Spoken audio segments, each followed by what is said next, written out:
Hola, mijos. Sorry, Z. The Skype kept crashing, so I thought I'd record this video this way. I think it'd be better. Today's story is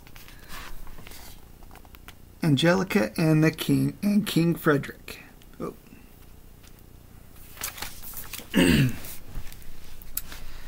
Relax. Close your eyes and imagine yourself in an enormous castle.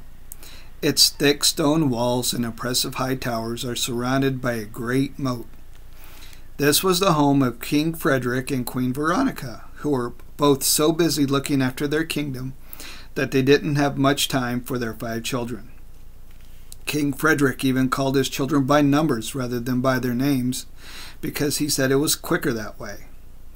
The royal children were the naughtiest in the land, but one day everything changed. Listen carefully to their story. One day, the king's children had been even naughtier than usual. They'd teased the royal hunting dogs and dressed up in the chief judge's finest robes. King Frederick was so angry he ordered his guards to keep the children in their bedrooms as punishment. That night, he and the queen left the castle for a magnificent ball at a neighboring duke's palace. The children waited until their guards had fallen asleep. Then they ran through the castle looking for mischief. At last they reached the picture gallery, which held the portraits of all their royal ancestors. The king was very proud of the gallery and especially loved his own portrait. The queen had ordered the gallery to be repainted, and there was lots of paint tins laying about the floor. "Who feels like painting?" asked number 1, the king's eldest daughter, picking up a can of red paint. She climbed onto a chair, reached up, and painted a red beard and mustache onto her father's portrait. The other children fell about laughing. "Me next!" cried number 3.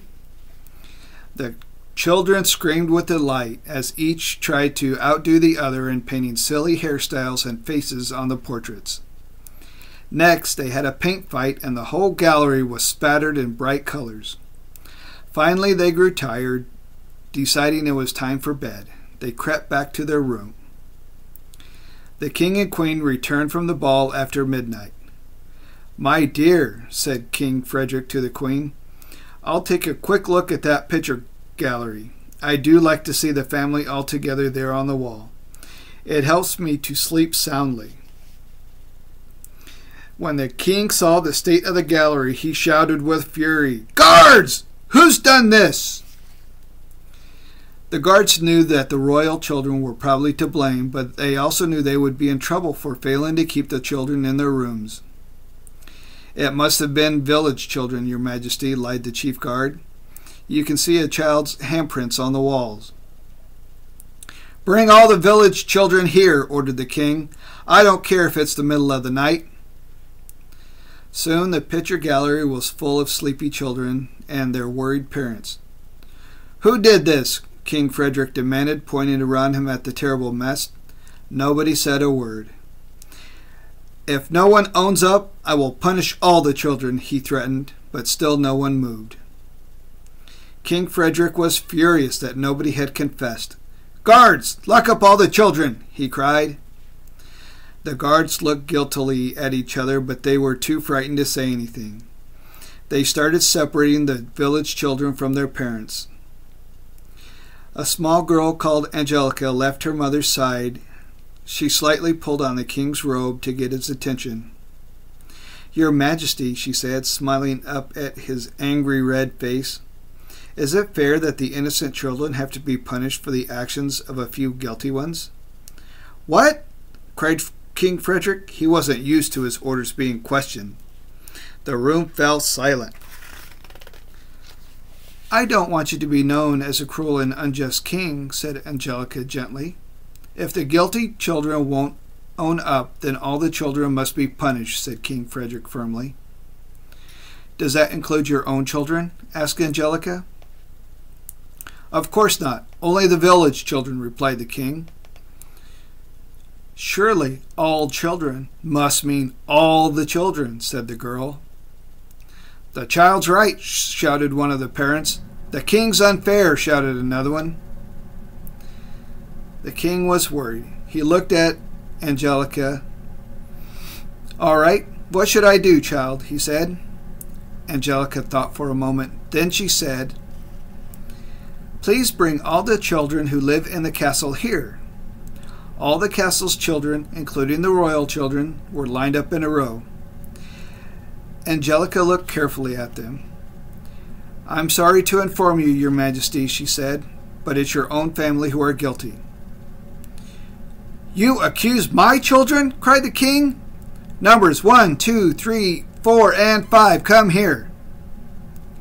The royal children looked sweet in their white pajamas, but Angelica asked to see the palms of their hands. The hands of numbers 1, 2, 3, and 4 were all scrubbed clean, but number 5, the youngest boy, hadn't removed all the paint from his nails, and there was blue paint in his hair. "My own children, how could you behave in such a way?" cried the king.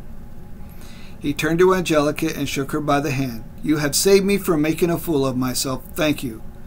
But how did you know who was responsible?" "I didn't at first," said Angelica. "But I did know it couldn't have been the village children, you see. The castle walls are so high and so thick, and no one can swim across the moat." The king nodded thoughtfully, then asked Angelica, "How do you think I should punish my children?" "Instead of punishing them, spend time with them," said Angelica. "They wouldn't be so naughty if they had more attention from you." "Then why not call them by their names? Nobody likes to be called a number." King Frederick shook his head in amazement. He said, "You are an extraordinary and surprising little girl." Angelica just smiled. What do you think today's lesson is? Sometimes situations can seem complicated or unfair. However great the problem, the best solution is always the one that brings the benefit to everyone involved. I like that. I like that a lot. I love you, mijos. I will talk to you soon. Love you. Bye.